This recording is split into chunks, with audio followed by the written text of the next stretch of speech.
Hola a todos y bienvenidos a nuestro canal. Hoy vamos a sumergirnos en la era vikinga, una época de guerreros feroces, exploraciones épicas y líderes legendarios. Pero no hablaremos de Ragnar Lothbrok ni de sus famosos hijos, al menos no directamente. Hoy, el protagonista es un rey vikingo a menudo eclipsado por sus contemporáneos, pero cuya astucia y ambición cambiaron para siempre la historia de Inglaterra. Hablamos de Guthrum, el Viejo. ¿Quién era Guthrum? A diferencia de otros líderes vikingos, sus orígenes son un misterio. No tenemos sagas que narren su juventud ni su ascenso al poder. Aparece en las crónicas históricas a mediados del siglo IX, ya como un comandante respetado al frente de una facción del gran ejército pagano. Este no era un grupo de saqueadores desorganizados, era una fuerza militar formidable que había llegado a Inglaterra no solo para saquear, sino para conquistar, y Guthrum era uno de sus cerebros. Para entender la genialidad de Guthrum, primero debemos entender el contexto. A finales del siglo IX, Inglaterra no era un país unificado. Estaba dividida en varios reinos anglosajones, como Northumbria, Mercia y Wessex. El gran ejército pagano había llegado en el año 865 y en una década ya había sometido a casi todos. Northumbria cayó, Mercia fue dividida y Anglia Oriental se convirtió en un estado títere. Solo un reino resistía con determinación: Wessex, gobernado por un joven y tenaz rey llamado Alfredo. El duelo entre Guthrum y Alfredo se convertiría en una de las rivalidades más fascinantes de la historia británica. Guthrum no era el típico berserker que se lanzaba a la batalla sin pensar. Era un estratega, sabía que la fuerza bruta no era suficiente para doblegar a Alfredo.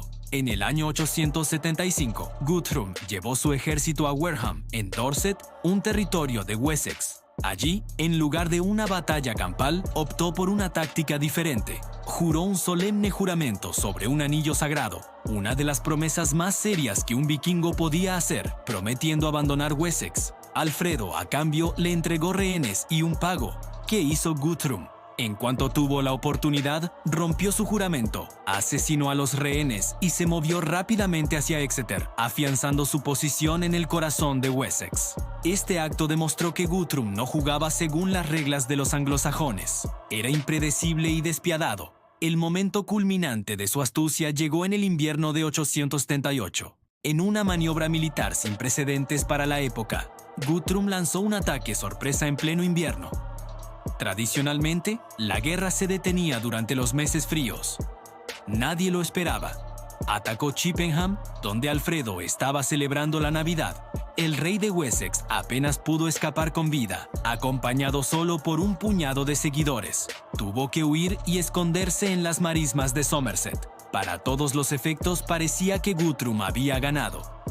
Wessex estaba a sus pies y su rey era un fugitivo.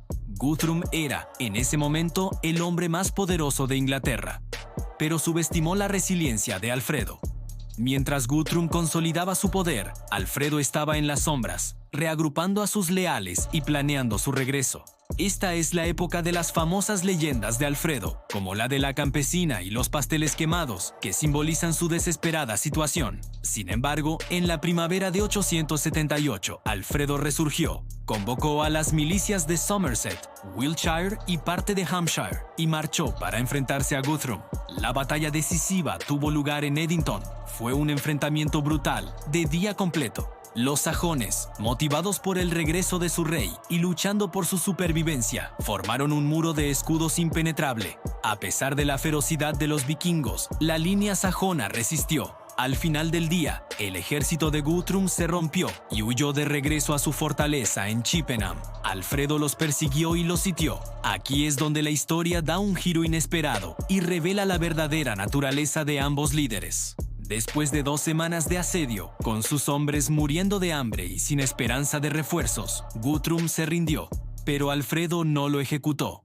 En lugar de aniquilar a su enemigo, Alfredo le ofreció algo mucho más valioso: la paz, pero con una condición que cambiaría el curso de la historia. Guthrum y 30 de sus jefes más importantes debían aceptar el bautismo y convertirse al cristianismo. Guthrum, el líder del gran ejército pagano, debía renunciar a sus dioses nórdicos. Es difícil para nosotros imaginar lo que esto significaba. Era una rendición no solo militar, sino también cultural y espiritual. Guthrum aceptó. Fue bautizado con Alfredo como su padrino y recibió un nuevo nombre cristiano, Athelstan.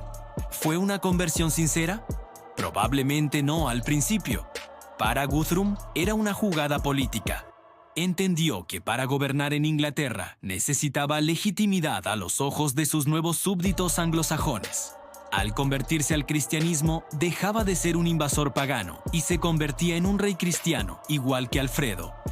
Este acto de pragmatismo es quizás el mayor ejemplo de su astucia.